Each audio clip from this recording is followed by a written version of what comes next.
You got a secret camera with facial and license plate recognition. Ready?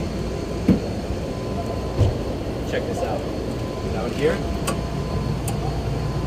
you have a rescue drone with thermal imaging. This is the world's most futuristic police car, and it's made in Dubai by W Motors. It's called the Ghiath. And it's got 10 cameras outside and 2 on the inside.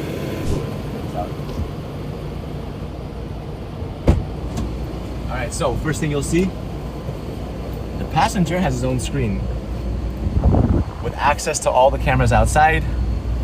These are your fighter jet style toggles. That's your camera right there. You see that? Look, I can actually just press control left. It'll spin. It's a 360-degree camera. This also has a 30x zoom, so you can zoom in 30 times on any target. If I want to bring it back down, I just flick it like this, and that will slide back inside the car. And lastly, we got this, and that's your walkie-talkie, just basically to say, make sure you like this video.